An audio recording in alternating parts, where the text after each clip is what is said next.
RITC Cybersecurity, empowering businesses with robust cybersecurity protection. Welcome to the Cyber Reality Podcast from RITC Cybersecurity, small businesses partner in proactive cybersecurity. I am Mike Rotundo here with my co-host, as always, Mari Cherry, the brains behind the podcast.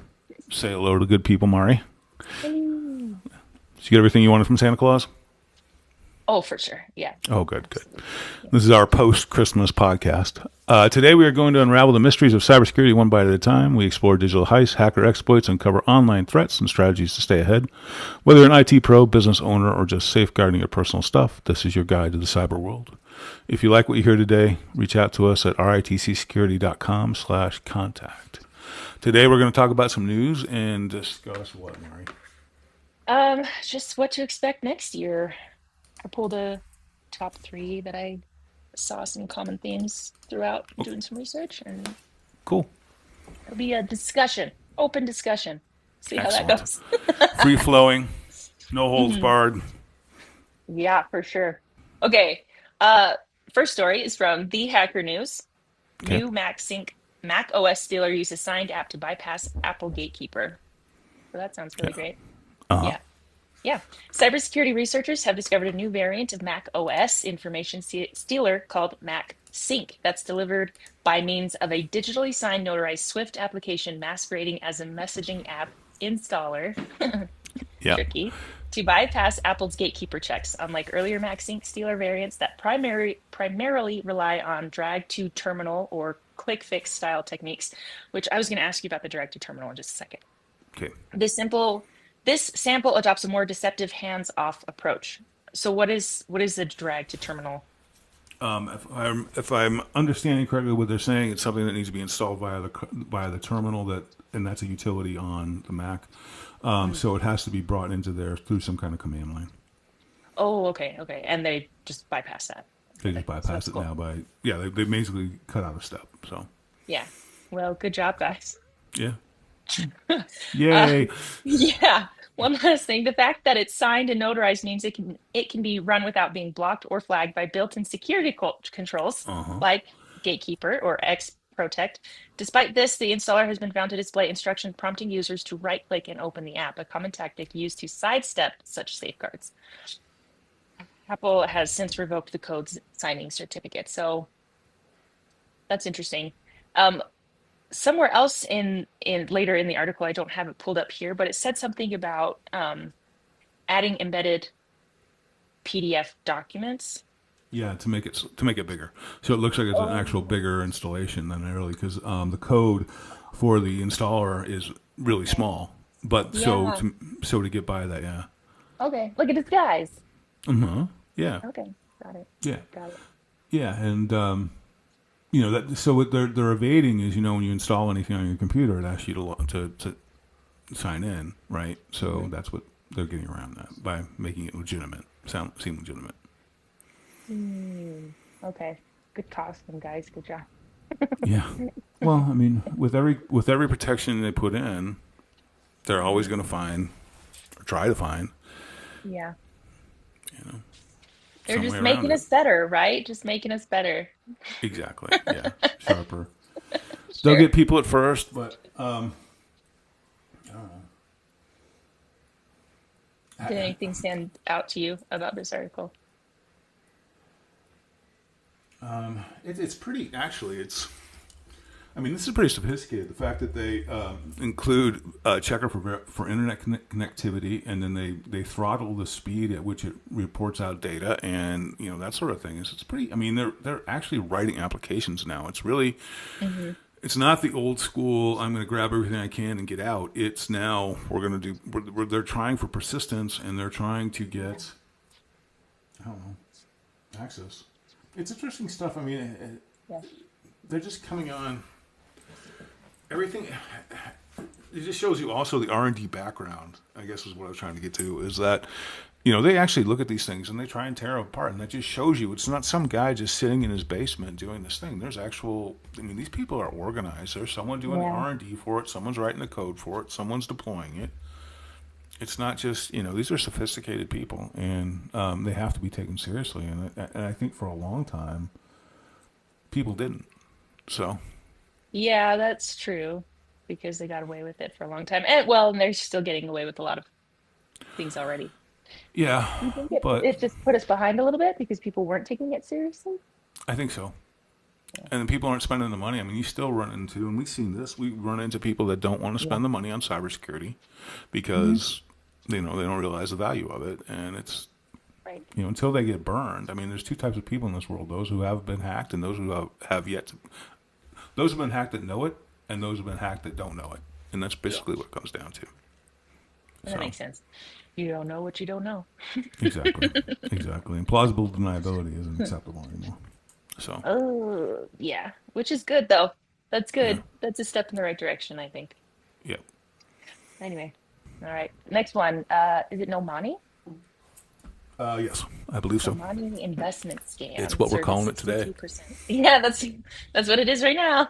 Yeah. AI deepfake ads on social media. So yeah, the AI deepfake ads are up 62% according to this article. That's really great. But Yeah. we've talked about this a lot this year. We know this is happening.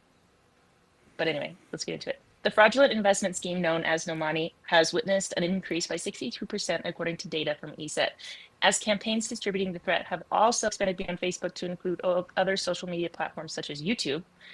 I didn't know about that, but that makes sense because now Yeah. you watch YouTube and there's an ad every, I don't know, like 3 minutes or something. Yeah. The Slavic cybersecurity company said it blocked over 64,000 unique URLs. So surprised me. That's a lot. Oh my Yeah. gosh. A majority of the detections originated from Czechia. Czech Republic. Yeah.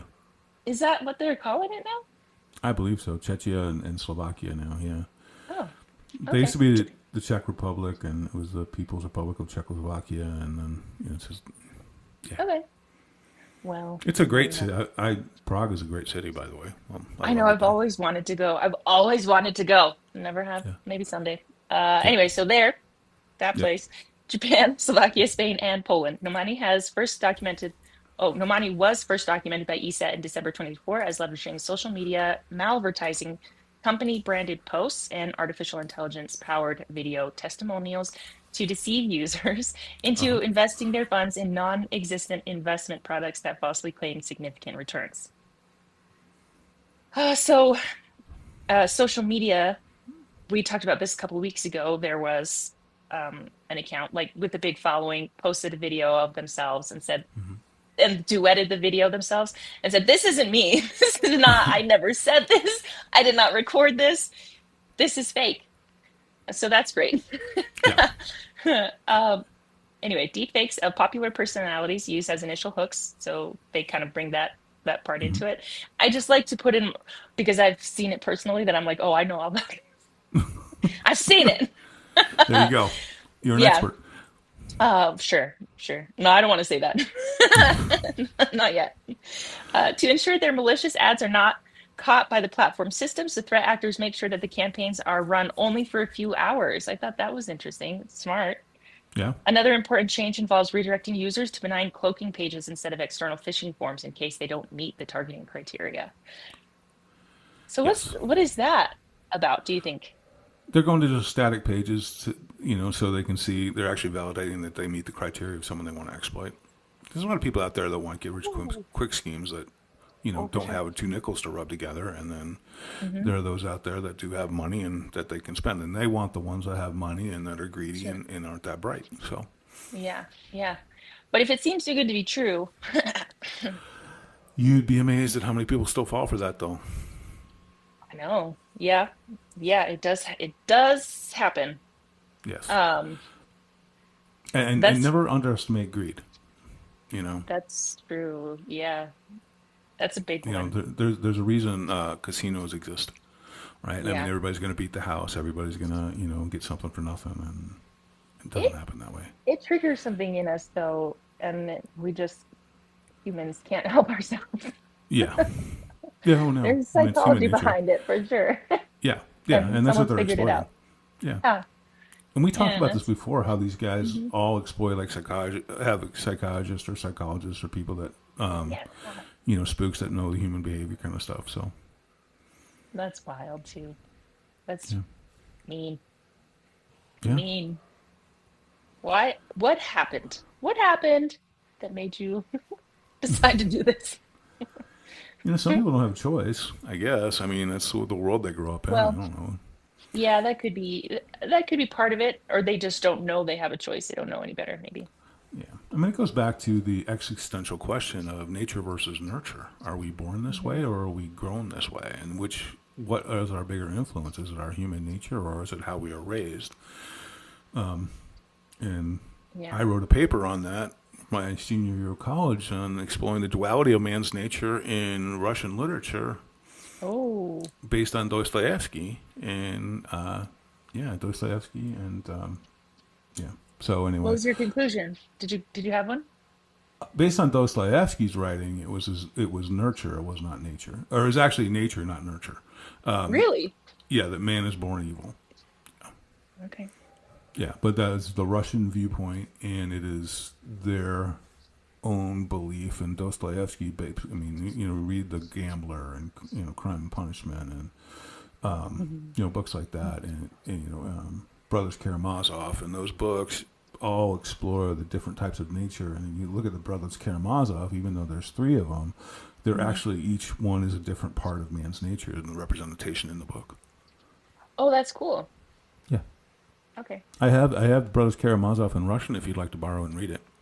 Yeah, I'll just read it in Russian because I know Yeah. how to do that for sure. It was actually a movie at one point that starred a very young William Shatner. Really? Yeah. Really? Yep. Maybe I should look that up. Add it to my list, my ever-growing freaking list. I do want to look up this book though. I feel like I probably should know about it already, but I don't. What was it called? The Brothers Karamazov. Yeah, And then there's I also think The that's Gambler. interesting. They're not uplifting, happy books. No, no, but I like that idea. I like that. I like that thought process. I think Yeah. it's both. Yeah. Yeah, I think it's both a little bit. I think so. Hmm. I would agree. I think you're Ooh, born with a certain amount of yeah. evil in you, but it's how it's nurtured in you, what your relationships are, and how you're. I mean, Hmm. Okay. All right, let's get back to the news. okay. The next story is similar to the previous one, so I'm not going to get into it as much unless there's something that stood out to Well, you. on the Nomani thing, yeah, I want to just talk about it. It's a similar concept. Is that when you try to get paid, they just charge you more fees and more fees and more fees Hmm. and more fees, and you keep Yeah. stealing your data and keep stealing your money. And it's just Hmm. I find that amazing. It's almost like the double extortion that people do, where they're stealing your data and then they're going to release it anyway, kind of thing. Hmm. So they're encrypting it and then releasing it, and that kind of thing. So it's Yeah. the double. This is just a new way of doing it, and again, people are gonna once you start going down that, you're always gonna win that last bet. You're always gonna win that next bet. You're always gonna win the next Hmm. bet. People get in that headspace, and they're just like, I'm gonna grab this. I'm gonna grab this. This time I'm gonna get it right. This time I'm gonna get it right, and it never happens that way. No, no, that's why people get in trouble Yep. for sure. Some of these scams are tricky though because they have, I'm sure they're just bots, but they have groups, where you can go and talk to people who have done it already, who have gone Oh through yeah. it and offer advice on how to how to go throughout the process. Yep. It's mean. Yeah. It's mean. Well, I Um, mean, remember they're criminals, so they don't yeah. have. I mean, there's no morality here. Their goal is to. They think what you have is theirs. You have no right to it, so they're going to take it from you because they're smarter than you, and you're too stupid to. There's plenty to go around. That's what boggles my mind. Yeah. It's a it's an abundant world. But There's plenty for ultimately, everyone. humans are in a quest for power, and they gives them power over someone else by doing that. We're getting really existential on this one. Yeah, That we are. that Whoa. Dostoevsky We're rabbit hole. seriously, we're still in the news. All right, the next one. Next story. Moving on. Story number 3 from The Hacker News. SEC files charges over 14 million crypto scam using fake AI themed investment tips. Yeah. Okay. The SEC said the scam unfolded as a multi-step fraud that enticed unsuspecting users with ads on social media and built trust with them through group chats in which scammers pose as financial professionals and promised returns from artificial intelligence generated investment tips. Yep. So now Oh, it's AI because there's such a belief in AI supremacy. Now AI is able to pick your stocks for you, and right. so it's just like it's over reliance on technology. It's the way that people have bought into AI as this end all be all of things that Hmm. it isn't. Right. But this is similar to the fake Zoom meetings that we were getting for a while. The goal was Yeah. to try and get you to go to a Zoom meeting and then install something, saying, "Oh, to go to Yeah. this meeting, you have to install this." Click it. Yeah. Yeah. Tricky. So, okay, the fraudsters then convinced the victims to invest their funds into fake cryptocurrency asset trading platforms only to defraud them later, which kind of the same as what we were talking about before. It's tricky, it's not nice. Anyway, so it is similar to the one we were just talking about. Um, anyway, I don't think these were the only two stories though that showed up this week that were like this. Is it No. just because it's like an end of year thing, like around the holidays? Like what is it about this time of year? Because I know it's not just this year. This No, is a it's common thing. so they run in cycles, Hmm. and they always do, just like phishing email run in campaigns. This is Hmm. just when they're doing the campaign and people are trying to make extra money. I guess it's tied to the holidays because people want extra money for presents and all that kind of stuff. But this one is tying two things together that are like buzzwords for everybody: crypto and Yep. AI, Yeah. and you can tie those Hmm. two together, and all people are like, "Oh, I'm going to be a zillionaire." Because everybody hears about those crypto millionaires and billionaires, and then what they don't hear about is the people that lost their shirts in crypto. You know, Right. so I had a buddy of mine that was a security manager for a very large crypto firm, and that company, I mean, they were big, they were international, and they just exploded. So, or imploded, I guess is the better term. So, Yeah, I was like, wait, exploded like a good thing or no, imploded imploded. implies, I think, okay. Yeah. Oh, So, yeah. But you tie a celebrity to it, and you get these group chats out there, and they talk about all mhm. these testimonials. I mean, think about all the infomercials you've ever seen with all the testimonials, you know, and all the ads you see, like all the people advertising gold. Oh, this actor saying buy gold from these guys, and this actor saying buy gold from these Mhm. guys, and so Mhm. Yeah, just but it use this. works. It It works. works. They wouldn't do it if it didn't. Right. Man. So, but yeah, I think we're going to see more of this AI stuff too. I mean, Oh, for sure. Yeah, I think so.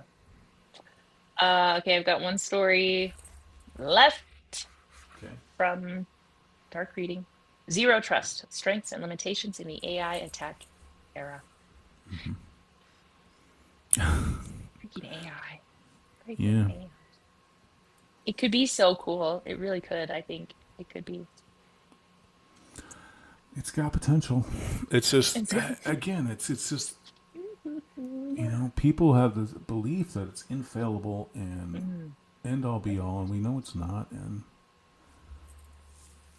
yeah, yeah. anyway, all Something right. So came it's up. I can't huh? remember what it was. It was something about ChatGPT. It was like an example of something really silly. And I showed my daughter because she uses it sometimes. And I was like, just so you know, Yeah, this will happen if you use ChatGPT. So use it like a tool and make sure you check other sources, check their sources, ask for the sources. and Wikipedia It, is not a source. use it right. And you know, check other places. Don't just stop there. Yeah, Don't just stop yeah, there. yeah. Anyway, all right. Getting back to the story. Zero trust, strengths and limitations in the AI attack era. Jeez. Ooh. Zero trust principles, such as a network segmentation, becomes crucial as attackers increasingly adopt artificial intelligence, AI.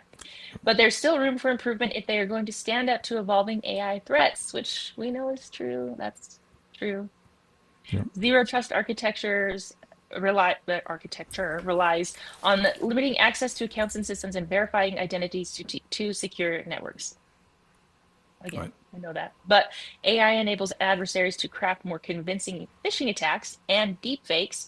Social engineering techniques that exploit identity, zero trust needs to evolve to face that and other related threats. I Right. would agree. Yeah, for sure. Oh, I think it says it in the title. Zero trust. Yeah.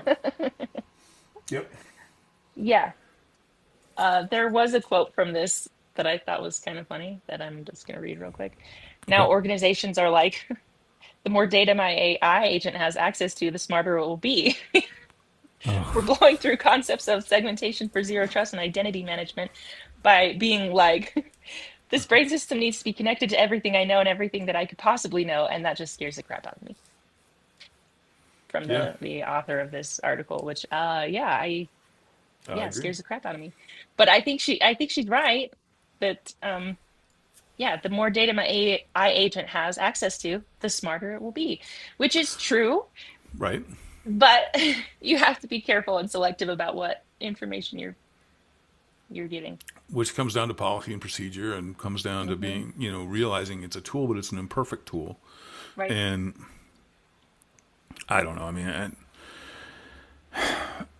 the thing that's going to abuse AI is going to be AI, right? And Hmm. so, I mean, anyway. Uh, Well, I mean, so I mean, it actually brings up it's a sales loft is somebody that got breached they use zero trust. So, I mean, zero trust isn't even bulletproof anymore. So, what's next? no. Good question. What You is know, next? it's the deep fakes that are exploiting zero trust. It's and I mean, you can't get rid of AI. You need to, but it needs to be controlled, and you just have to. I mean, we are adapting to standard non AI hacks. We just need to be able to Hmm. adapt to AI hacks, and that's really what it comes down to. I mean, it's an interesting story, Hmm. and I think it's a good idea. I mean, to bring it to light because there's a lot of people that are just saying, "Oh, I've got zero trust. I'm fine." You don't. She did mention zero trust is a journey, and I like Yeah. that. It's Yeah. got to be evolving. Yeah. And remember, we talked about that multi-stage malware that was actually able to defeat the logins for Microsoft and actually Hmm. it was able to impersonate a human and actually put in delays so that it was like human responses that beat Hmm. the CAPTCHA things.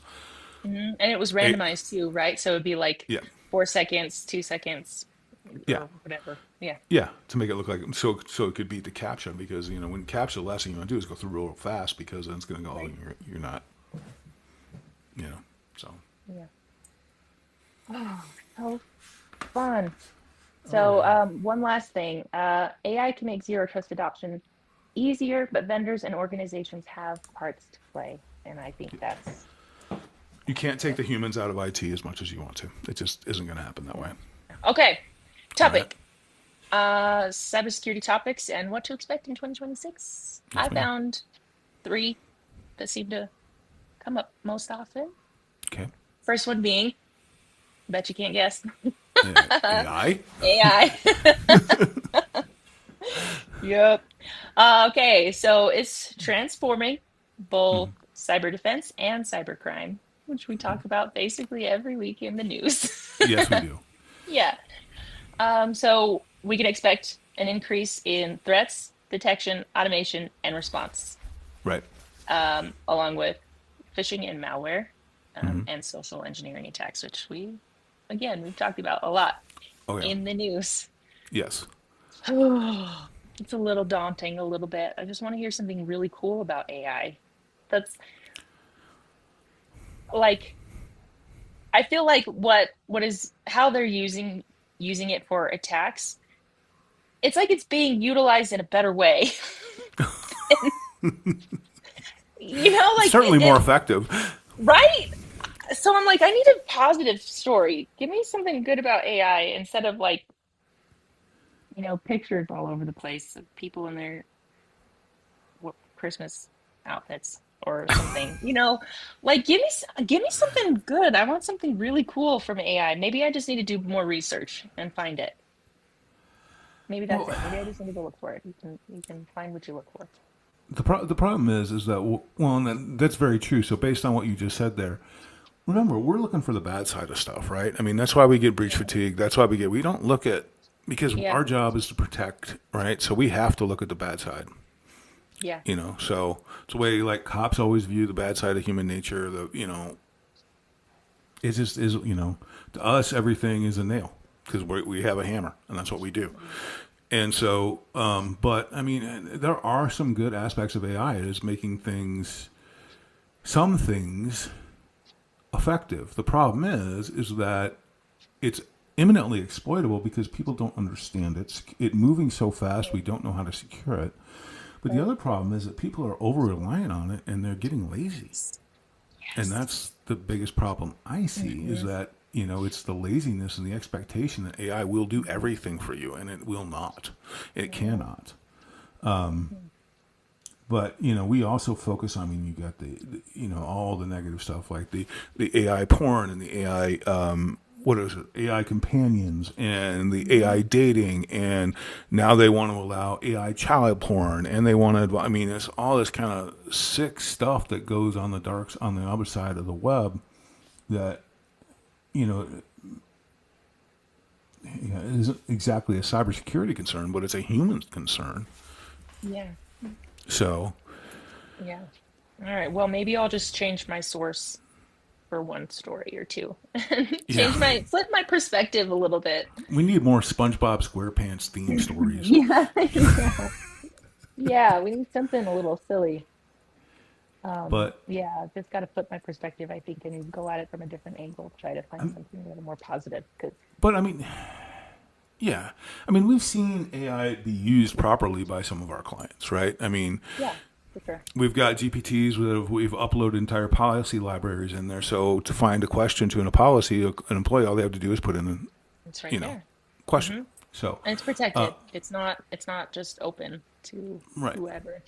right, there are collaborative tools that are great for it.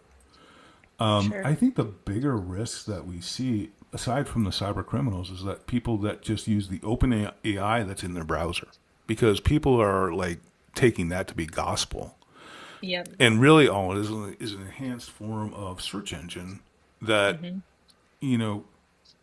it gets fed more and more data from these bots out there on the internet and pulls from Wikipedia and all that kind of stuff. That's the dangerous AI, So, but deepfakes, I've never looked into how you convert a picture to video or any of that kind of stuff. But my understanding is it's fairly easy. Yeah, I mean, I use it when I get stuck writing and say, ask it to rewrite something like the bio I just put on Amazon. I didn't like the way it was flowing, and I put it into AI and was like, oh, okay, that's a good idea for that sentence, and I rewrote it. So, and then Yeah, or even ask it for a few different ideas and combine or take a couple things from one or two. yeah, But that's the whole point, is to just utilize it like a tool, not rely on it heavily for everything. yeah, and then we've got AI tools that we do use, like our pen testing, area pen testing. Sure. We have, there's another AI cybersecurity management tool that we're looking into, but all of that involves human interaction. Right. It's the people that concern me are the ones that want AI to do everything. Yeah. Just like I was dealing with some other cybersecurity people, and this question came up, and they just put it in a ChatGPT instead of like, why don't you think for a minute? It's really not that hard. Yeah. Yeah, So, give it a few minutes. yeah. I know it can be frustrating, but there's sometimes there's actually a meme about it. Is it really? Yeah, I don't remember the exact meme, but the idea is basically just how, and it's not just AI, it's the internet in general, how it's so easy to just look something up. And it was like, do you remember the day when you'd go all day trying to remember that one name or that one song or whatever? And finally it was like, oh my gosh, there it is. Oh, yeah. There's something so satisfying about doing that. Well, Just give and me then give me having, some time. this in your hand all the time. I mean, Right. can't remember a song? Oh, yeah, look it up. I used to have every one of my friends' phone numbers memorized. Everyone. Right? So I probably had 40 or 50 memorized. I used to have every IP address in a network that I Oh, managed gosh. memorized, along with every server name. And I could tell you could say, what was the server name, IP, and it'd be like, oh yeah, it's this one, and it's like just rip it right out. I don't have any of that anymore because you don't need it because the tools have made it easier, but it's also kind of made us a little dumber. And a lot of times a recall doesn't work as well. Right. I can't tell you how many times I'm at dinner with some of like our board member, and his come up with a question, and he goes and talks it into Siri, and it's like, and I'll actually a lot of times find it a lot easier by Googling it, but Oh, that's funny. yeah, and then because it'll send him down a rabbit hole, but Siri's a whole other Yeah, rabbit hole in and of itself. that's true. But it has changed the way that we just function and research, learn. It's changing all of that, and I'm wondering what kind of long-term effects it's going to have. Well, if it spurs more intellectual curiosity and creates more thoughts, then that's fine. That's great. Yeah. But there's a propensity for laziness, and it's some of it, and kind of we talked on earlier. It comes down to human nature. There are those that are going to be lazy, and there are those that are going to still want to use, this 9-pound lump on top of their neck, for something other than holding a hat, kind of thing. But it's just like, I don't know, the best way to describe it is that, people are going to, well, as I've told you before, you're going to be 85% of the people just by showing up, right? Yeah. And that as you've been in cybersecurity now for, what are we going on, 16 months, 17 months? Something like that. And you're by far and away in the top 90% of people that know or the top 10%, because now you're going to beat 90% of the people just by what you know in cybersecurity. I'm going to pause you and tell you to watch what you say. Why is that? I just see that. Then I have to meet that standard. No, I'm just kidding. No, It's no, fine. no. It's fine. I'm teasing. But you have I'm to teasing. think about where you were when you started, though. I mean, I know. Yeah. But that's good. That's a good example, though, just to put out there, is just keep learning in any aspect. It doesn't have to be this particular one, but just humans in general, just keep learning. It could be anything. Just pick something and just keep learning. if Keep you your quit learning, brain you quit growing. If you working. quit growing, you die. Right. Right. Exactly. So that's why so many people, after they retire, can't find a purpose in life. They turn into alcoholics, or they wind up doing whatever. I mean, or die shortly. I mean, it's just that they're the guys that my father's a great example. He retired, unretired, retired, unretired, retired, unretired, then retired, and then went and started preparing people's taxes and teaching college classes, and now he's in his 80s and he's teaching 4 classes a semester and still doing taxes to keep himself busy. So you got to keep growing, and it's like my uncle that I brought up before, who he died at 97, but he used to go ballroom dancing 3 nights a week, go to his shop 6 or 7 days a week, and go to mass every day, and he just kept doing his thing. Just keep going. Just keep doing it. Yeah. Yeah. But it's got to be things that you actually enjoy, Yes. because then it might have the opposite effect. Yes. Then it becomes drudgery. Yeah. So I did have the way I broke it up was three topics, kind of 3 different areas of the topic, and then we were going to get into it a little more later. So some of the questions I have we might duplicate, or we might just skip over AI. I don't know, but we'll see. We'll cross that bridge when we come to it. Yeah. Next one is ransomware and advanced threat actors. So it continues to evolve through double extortion, supply chain targeting, and AI-assisted campaigns. Threat actors are becoming more organized, which, yeah, they're evolving. They're growing. Look at them. They're learning. Good for you guys. Yeah, good for you guys. Good job. Anyway, so it makes their organization faster and more disruptive, Yes. which we see. Yeah.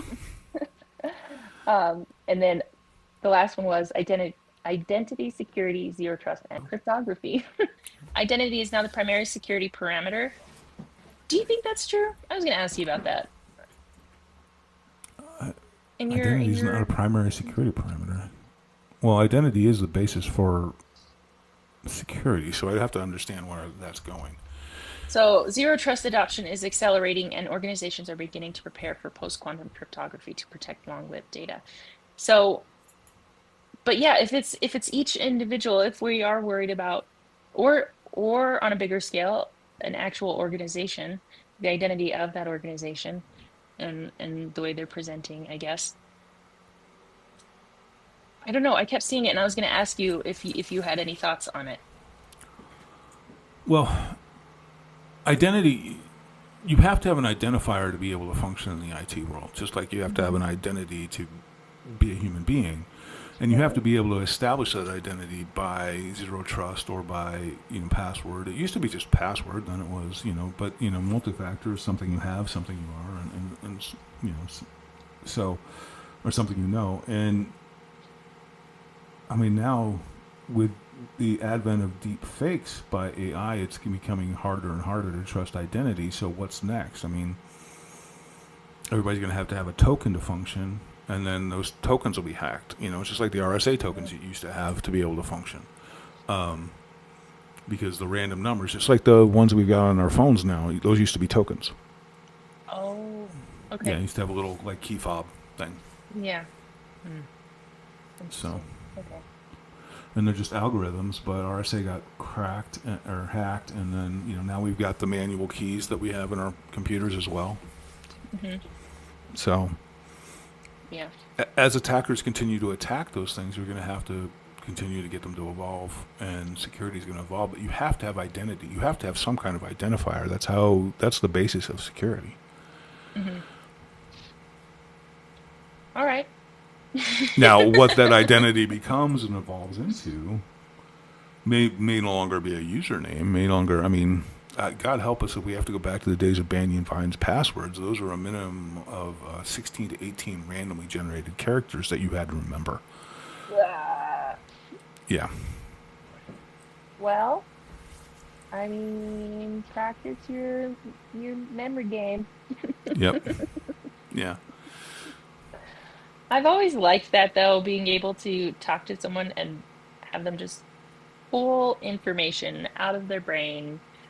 I want that. I want to be able to do that. But you have to learn and study, and you have to grow your brain. You have to put in the work. You can't just type it into your phone and ask a question.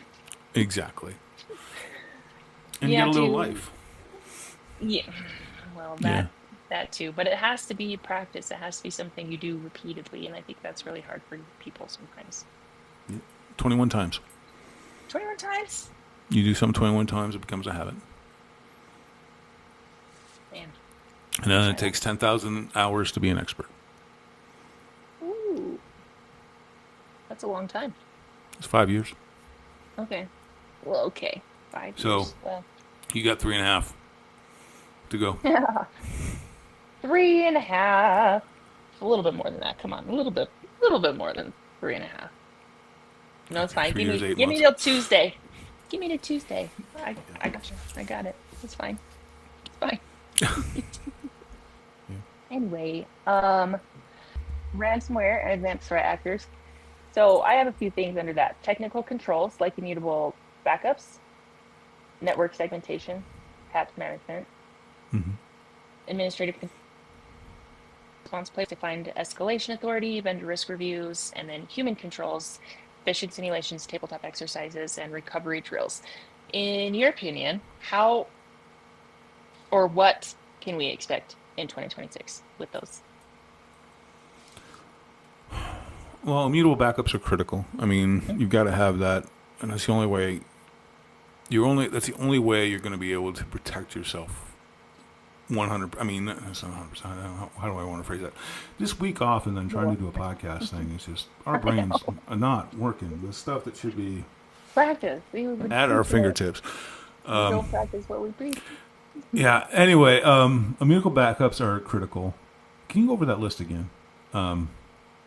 Yeah. So this is just what I pulled. So if there's something else that you want to bring up, go for it. So I just have technical controls, immutable backups, network segmentation, patch management, And then administrative controls, ransomware response playbooks, defined escalation authority, vendor risk reviews. And then human controls, phishing simulations, tabletop exercises, and recovery drills. No, that's a very effective list, and those are all critical parts of the incident response and disaster recovery process. So, especially the tabletops and testing the Yeah. things. And, the one thing that we keep stressing to our clients, and hopefully we'll get them to buy into it, is testing your backups. Because that is a problem. And testing your failover and testing, everything. Testing, testing, testing. Don't assume something works. Every time you make a major change, there should be a full test. And I go back to the COVID example. Because I had a client that swore up and down their VPN could handle, this is before COVID hit. Can everybody work remotely in case there's an emergency? Oh, yeah, we're fine. COVID hits, and they're like, our VPN's down and can't handle the traffic. And it's behind times and it just got hacked. It's like, yeah, well. I don't know what So to tell you. what do you want me to say? It's like, Yeah. you screwed up. And, You gotta fix it now. You got yeah. So it's test is critical, but testing your backups, testing but network segmentation is critical because a flat network is a hacker's dream. I mean, if you can get in there and there's nothing stopping you. I mean, and the Right. controls in a segment in a VLAN or a secure VLAN. If you've got it so you can only get to your data over port 1641 or something of that nature, and it has to come from the specific IP, then that's pretty secure. However, if that box gets cracked or that endpoint gets cracked that does have access to it, then that's a problem. But, that's minuscule as compared to just being wide open and having your data being accessible on every port. So, Right. so things like that. And keeping users segmented, creating tools VLANs that have access to everything, but only through those tools and only the tools, the ports that those tools need. So, Okay. So Yeah. exciting. yeah. But actual disaster recovery tests, those happen so rarely. I mean, we've got clients that do the failover tests in their AWS network all the time, right? And we've sat on those meetings. But we've got other clients that, oh yeah, it should work.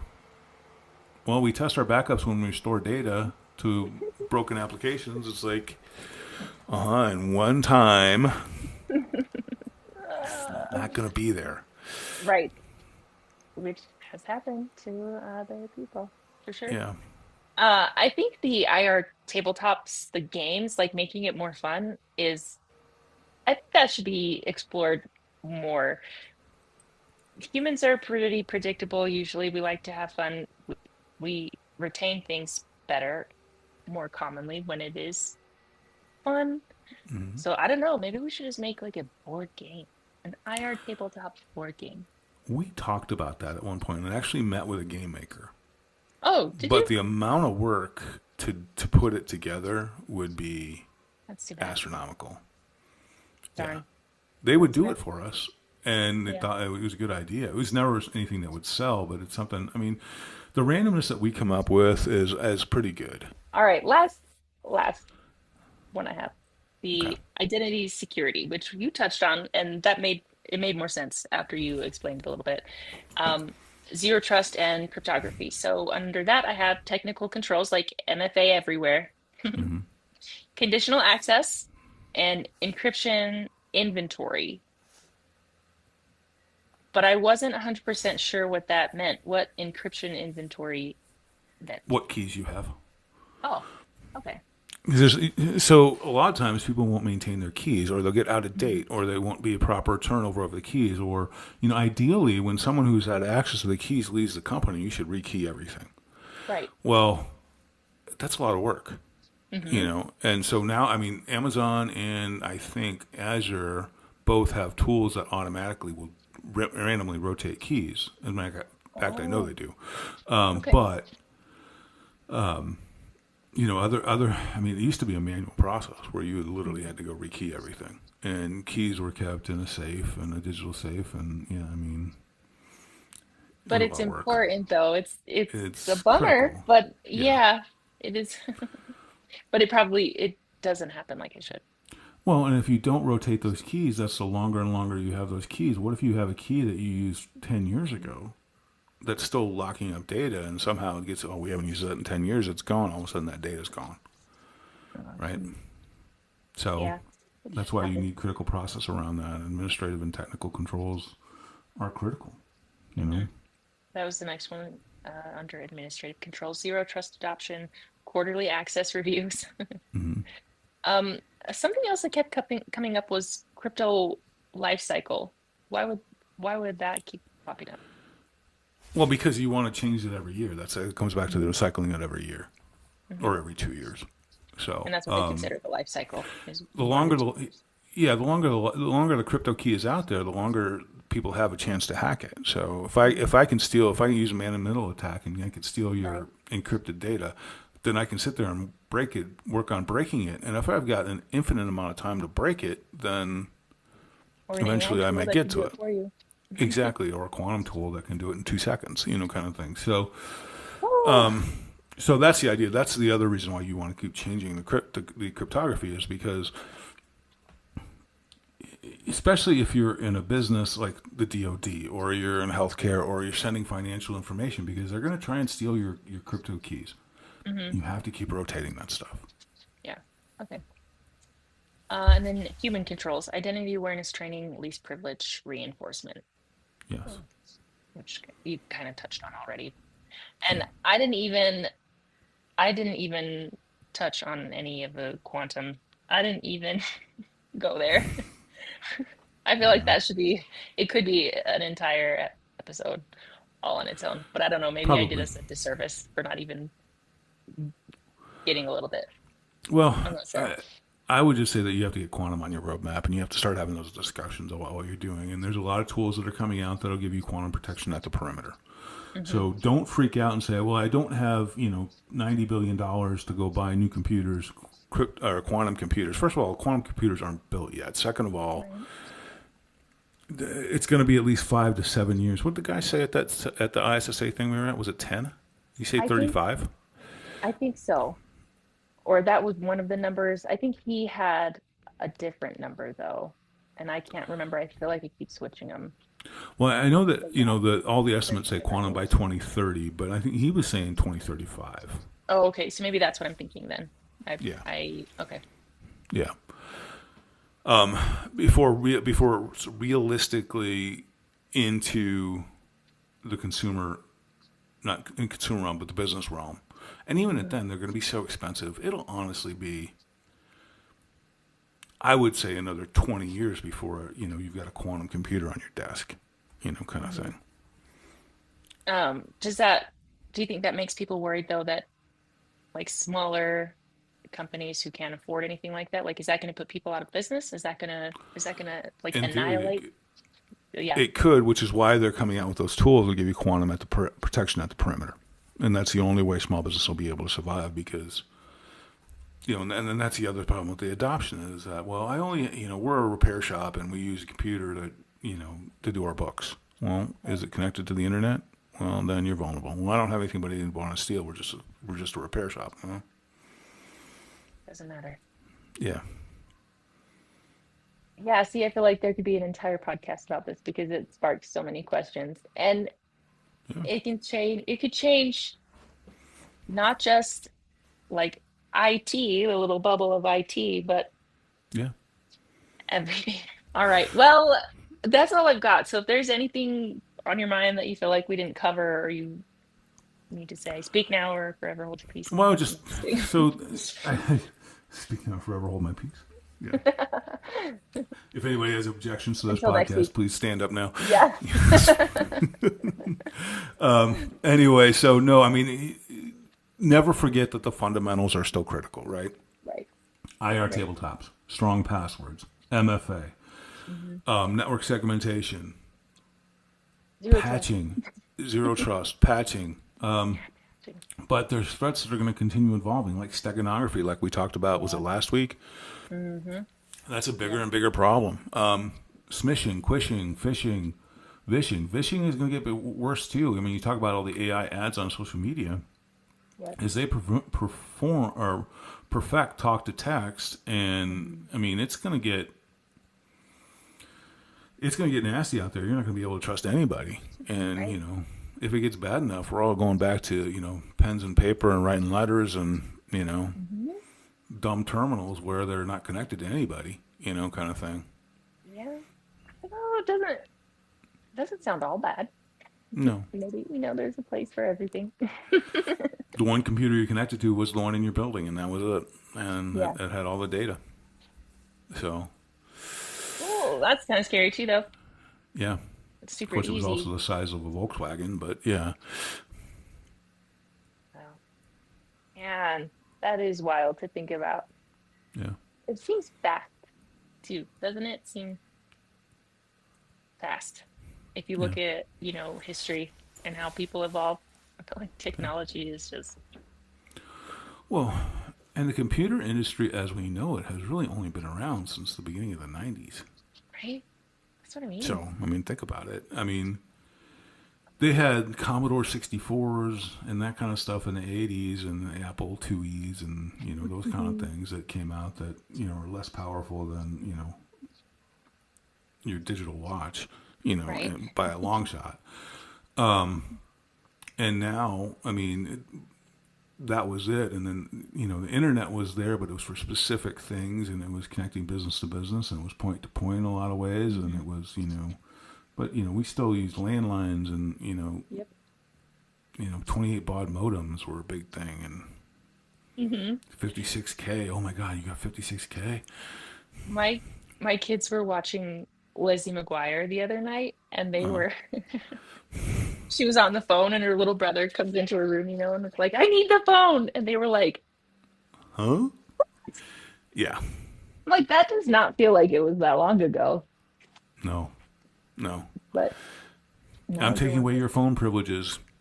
It was a big thing yeah. in my Or house. unplug it out of the wall. And the phone's coming out of your room. Yep. Oh man. Yeah. It doesn't So, seem like it was that long ago, but then you look at everything from then and now, it's like there's a lot that has happened. oh yeah. Yeah. I mean, there were rotary phones still not that long ago. And I mean, My grandma record had one. players. Yeah. Things like that. And it was record players, and it was tapes, and then it was CDs, and then DVDs, and then has anybody even seen a CD player lately? I don't think so. I don't think So- so. Wow. You know, I burnt all mine to MP3 and backed them up, which is why I have a 40 gig file of just music Yep. and media. So, but Oh man. yeah, I mean, so it's you know, handheld video cameras, and those were a big deal. And you know, your Steadicam, now it's your phone. I mean, they're shooting movies on phones now. Yeah. That is so weird, man. Yeah. All right. Well, I am kind of excited for 2026. I don't want it to sound like it was a total downer. Maybe it's just because I'm tired. I don't know. Could But be. I think there are some things that could be exciting. All right, but anyway, that's all I've got. So I don't know. All right. I'm sorry. I was so tired. No, it's I'm fine. so I get tired. you. I get you. No, as a matter of fact, yeah.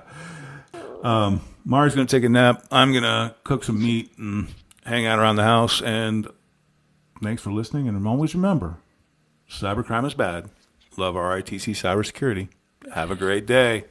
Bye. Say goodbye to the good folks, Mari. Bye. Bye.